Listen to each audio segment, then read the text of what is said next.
Hey guys, welcome to the channel. Kevin Cage back with another cryptocurrency video. Today we're going to be going over this document shared by Kieran Kelly on Twitter, and just a reminder and kind of just explaining why utilize a digital asset such as XRP for payments and why everybody is so bullish on this in the long term thanks to utility, not speculation. But if it's your first time to the channel, hit that like button, subscribe if you haven't already, and I really appreciate it. And I just want to say shout out. So see this design cover back here, this Kevin Cage, really like it. My friend Shannon, longtime friend, made this. She is an aspiring model. So if you guys want to follow her on Instagram, greatly appreciate it. Always helps me out and just good friends. So you can find her at Shandy_Kane. She just whipped together this graphic for me like really quickly, and she's pretty good with Photoshop and things of that nature. So if you need any digital design whatsoever, you can reach out to her on her Instagram and message her, or you can just DM me here on Twitter at Kevin_Cage_. But all right, without further ado, let's get into the information shared by Kieran Kelly. So the cost-cutting case for banks, the ROI of using Ripple and XRP for global interbank settlements. And just a heads up, this is not going to be a hype video like the previous videos. This is going to be very factual. I'll try to paraphrase, but to be honest, this is a 14-page document, pretty concise, and I couldn't really say it better myself. So I'm going to do a brief overview. I'll put the link in the description or in the comment if you guys want to check this out. But basically, let's try to skim through this with some good points. So today, Ripple offers modern infrastructure for cost-efficient cross-border payments connecting liquidity suppliers and liquidity takers, allowing them to pursue new revenue opportunities. As a digital asset, XRP is a useful trading instrument to reduce spreads and expedite market thickness. Now, this is huge in the foreign exchange market as well. So in this paper, they're going to dive deeper into this concept. They'll compare cross-border payment processing, how that works in the legacy systems, the very old systems that don't really communicate well. And there's a lot of costs, operational costs, and issues with them today. And Ripple, as a private company that is already valued at billions of dollars, is aiming to reduce that friction and solve probably one of the biggest problems in the global financial market in terms of liquidity. So they want to use XRP as a bridge asset to bridge the systems and allow everything to communicate better using the interledger protocol. And again, this is all DLT, distributed ledger technology based. So we're going to talk a little bit about, the return on investment analysis for distributed financial tech. All right. So really quick, just so you guys understand, and I know a lot of this is review, but if you stick around, awesome, because this does have some great information, and I recommend just reading it a few times, and you'll become pretty well versed in this. But today's global payment infrastructure moves money from one payment system to another. There's a bunch of internal book transfers across FIs, financial institutions, and they, of course, occur across different systems with very low level of coordination. Sometimes there's different APIs, the infrastructures are different, there's public and private groups that, don't work together, not to even mention various barriers to entry, regulation, different countries that speak different languages. It's just a big mess. And a lot of people comment asking why has my XRP not mooned? And you have to wait. This isn't going to happen overnight. This has been around. Swift has been, moving money for decades. So right now, funds settlement is slow, 3 to 5 days, and that's being generous. Sometimes there's, 6% of the transfers, there's a bunch of, look at this. 6% typically, but an error rate runs upward of almost 12.7%. And there's all kinds of citations here. And the costs of the error rates alone for global cross-border transactions right here, 1.6 trillion. Now that's just in extra costs for all kinds of mistakes with transactions. That's not, recognizing the trillions of dollars that are sitting dormant that could be better used. All right. So to serve as international payments, a small or medium bank has to pre-fund an account or establish a line of credit with a correspondent bank. So the correspondent bank, through its partnerships, provides the liquidity for these international payments and local currency accounts overseas, Nostra Vostra accounts. And the arrangement eliminates the need for smaller respondent banks to maintain individual Nostra accounts in many currencies, but often requires many correspondent relationships. Now, there are some big corridors today that we see, like the euro, the US dollar, the Japanese yen. But the issue that Ripple's also looking to solve is some of the smaller corridors. Some corridors, I can't speak. Sometimes there's different pairs that aren't as common, and they actually just have to use the bigger ones to even get through the system efficiently. And with XRP, we can bridge that gap, mitigate it, and make it that much smoother and easier, and eliminate. There's not going to be any error. There's no, mistakes with this. It's immutable. All right, so. And as demand for cross-border payments climbs, the system's proving cost-prohibitive and inefficient, especially for low-value payments. Low-value payments right now, that's where we need to start. We need to start with these small financial institutions, get the production contract signed with already well over 200 plus partners. Start that liquidity, slowly build it up over time. The price of XRP will slowly increase, and the higher the value per XRP token, the more value we can move. And that's when the big players like DTCC, R3 will get involved, and we will move trillions per day, just like the foreign exchange market. All right, so there's right here 4 inherent issues. 1, access. It's too expensive for FIs to fund positions around the world. They don't have all of that money, lying around ready to go. Instead, they rely on a handful of correspondent banks to provide access to global corridors. Limited access translates to non-competitive foreign exchange, fees, and liquidity. Next, certainty. Sets of intermediaries route payments, relaying messages, and there's different messaging formats as well, independent of fund settlement, with many potential points of failure and end-to-end opacity, and that just essentially means it's not clear. If there is, a mistake, it's hard to track down where that mistake happened, and sometimes, the money can be lost altogether. And with, a bunch of high volume for low payments, that is a huge issue. So it results in frequent errors, unpredictable exception processing times, of course, and uncertainty in funds delivery. And we are in the year 2019 using a legacy service to move value. It's time for a revolution. This is happening in front of our eyes.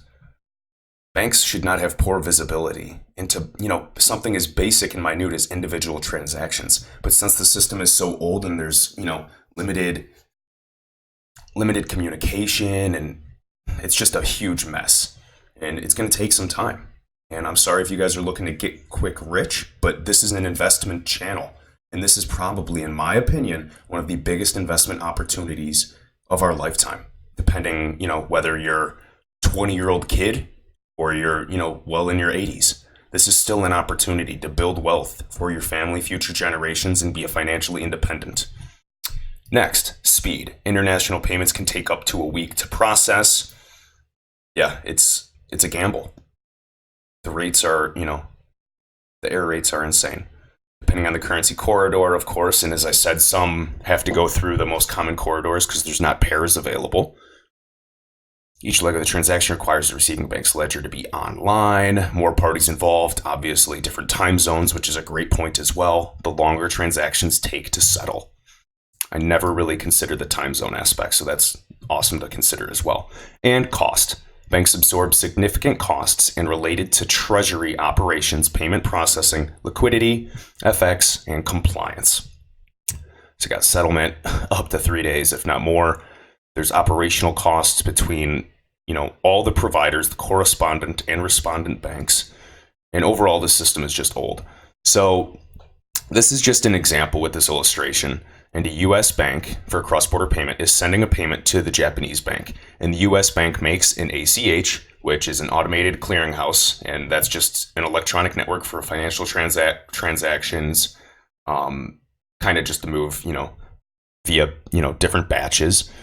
And, or RTGS, a real-time gross settlement, transfer to a local correspondent bank. The U.S. correspondent bank holds a Nostro account with the Japanese correspondent and provides FX for the transaction. The Japanese correspondent debits the U.S. correspondent bank's Nostro account and credits the receiving bank through an ACH or real-time gross settlement transfer. So even the largest global banks are exiting select currency corridors in response to rising liquidity and compliance costs and profitability pressures. Smaller institutions that rely on these global money center banks then see increasing costs and even more limited corridor access, which is what I was referring to. And I'm sorry if I'm reading a lot of this, guys, but you can always just go to the link that I provided to read this. But I just think it's extremely helpful. I listen to all YouTube videos on 2x speed as well, even the modern investor, just so I can digest a lot more too, because there's a lot of news out there. All right. So there's significant demand for low-value payments like remittances, which is probably the main mission that Ripple will target, and it's either uneconomical for banks to serve them, a loss-leading customer acquisition play, or results in a poor customer experience. Banks charged an average of 12%. That's an insane fee. A lot of people, citizens, retail investors, can benefit from what XRP is going to do. So, digital assets is a solution, and this is where people, kind of step back and they're skeptical because it sounds, either too high-techy or too good to be true. Well, why use a digital asset? Well, they're cryptographically secured tokens that hold value and can be transferred between two parties without the need for a central counterparty.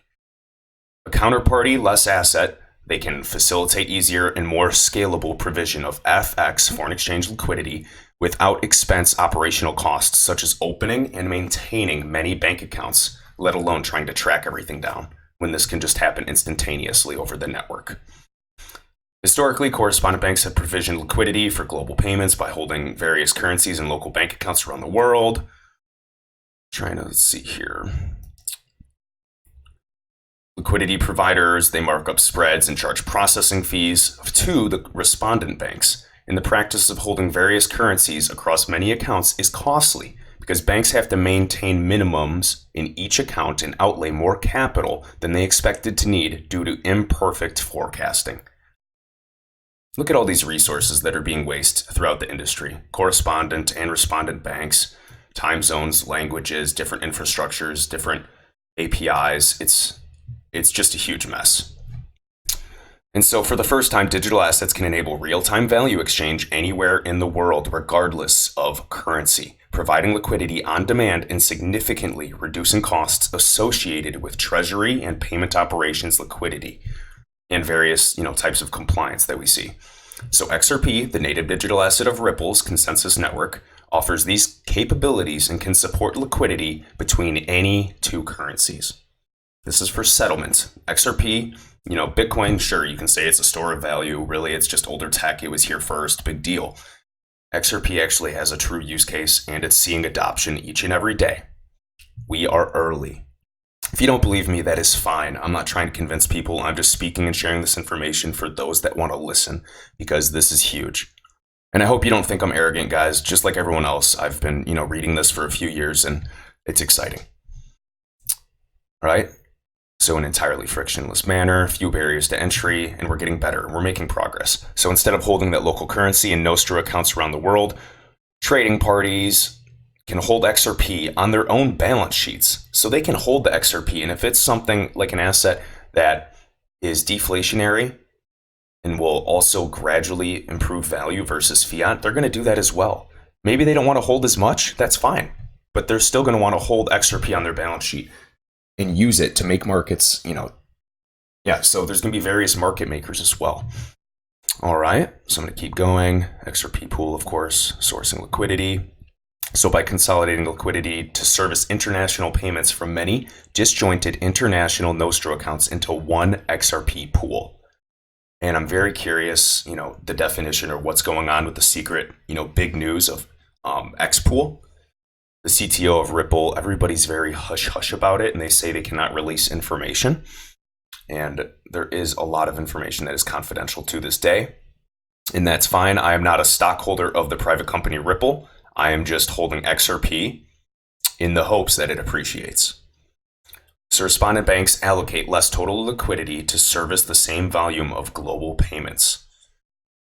Here's how. The banks only has to hold its domestic currency and maintain one account with XRP. XRP transactions are very fast as well. The bank only needs enough XRP on hand to service its largest expected payments obligation, freeing up that dormant capital that they normally had to keep in the accounts ready. By making markets directly between its domestic currency and XRP, the bank minimizes the number of intermediaries involved and their markup on spreads. All right, and it's always going to be accurate, correct, and there's never been a mistake on the XRP ledger to this day. It's not proof of work. This is proof of consensus. This is proof of correctness with XRP. So maybe I've already covered this. Let's see. Highly liquid currencies like US dollar and euro have served as intermediary currencies to bridge trades. However, only a small number of correspondent banks have the economies of scale to pool liquidity and offer markets in various currencies, limiting competition for rates. Boom.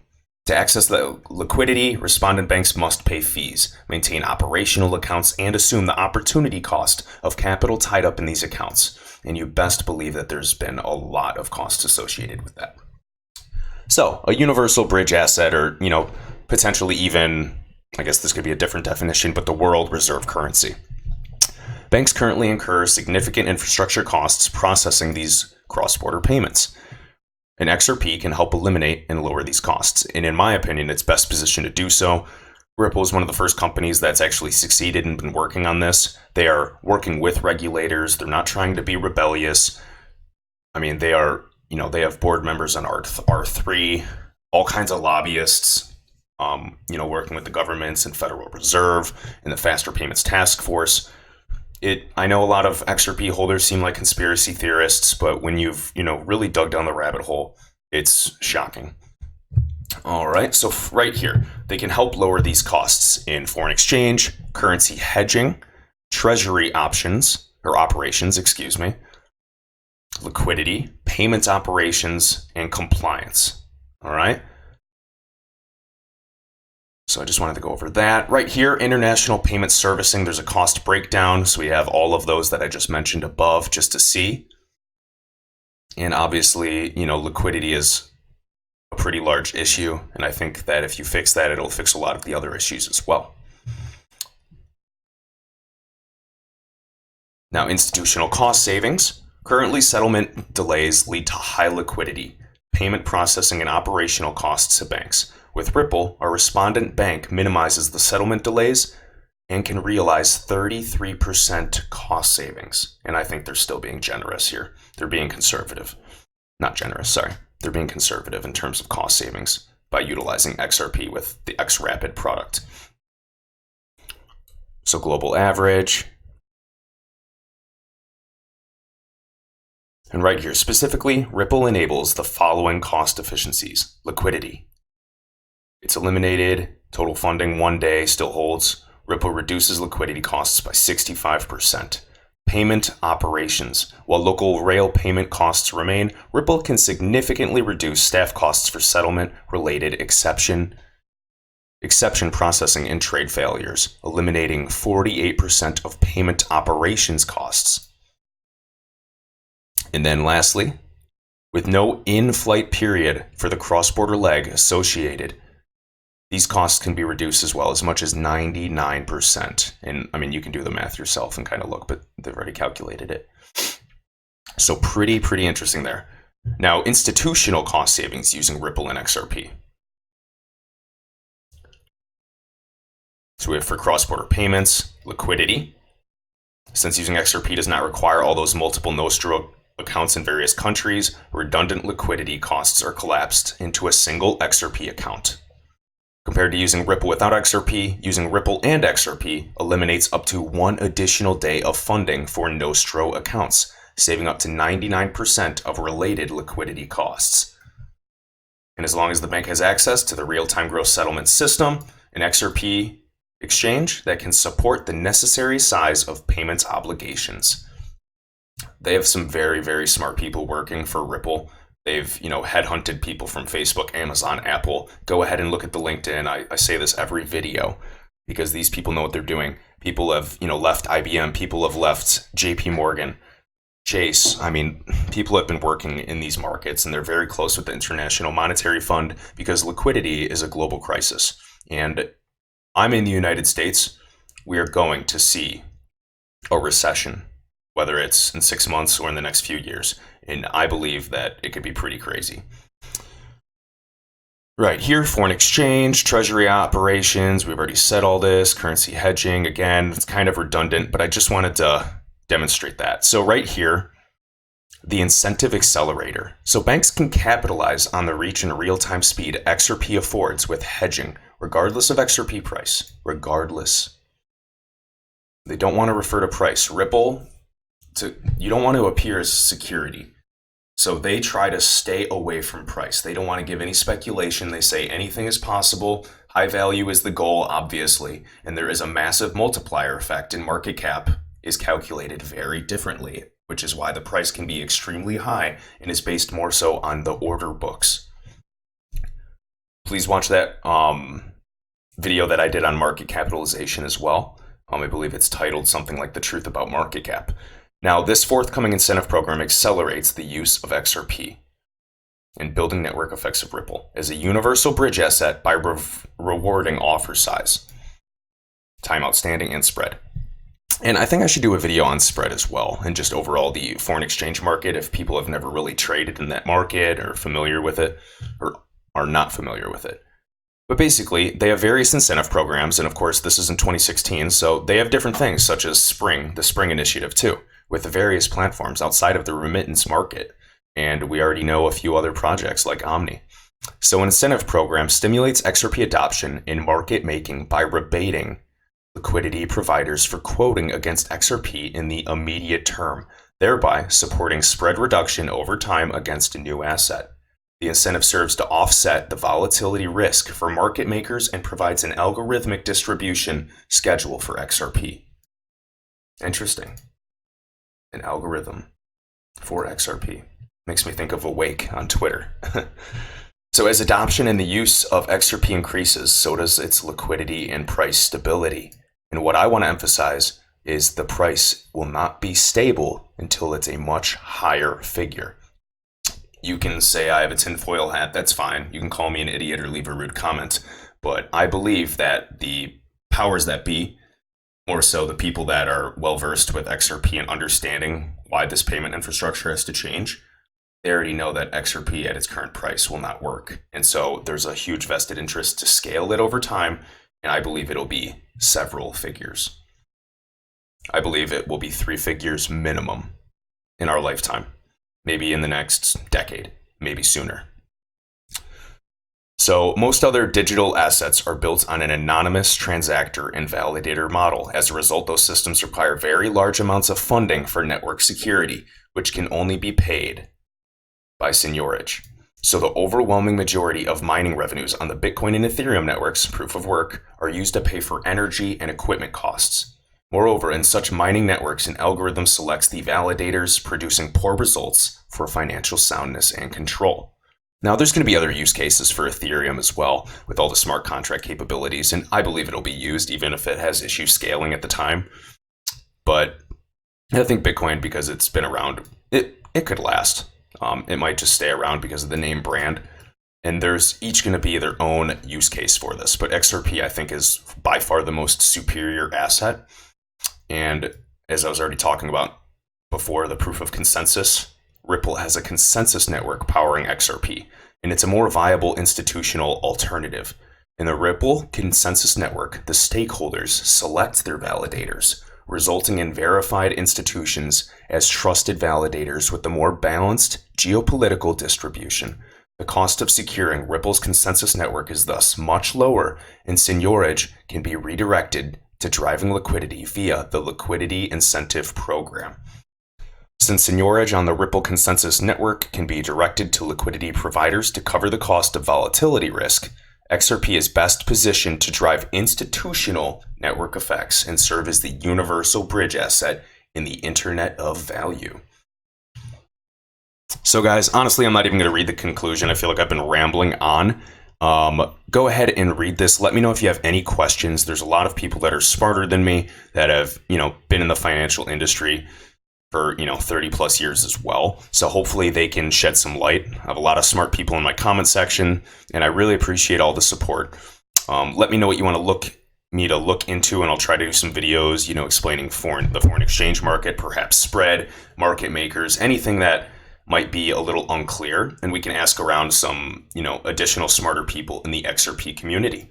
So again, guys, appreciate your time. Go ahead and check this out. I'll leave the link here for Kieran Kelly. And until next time.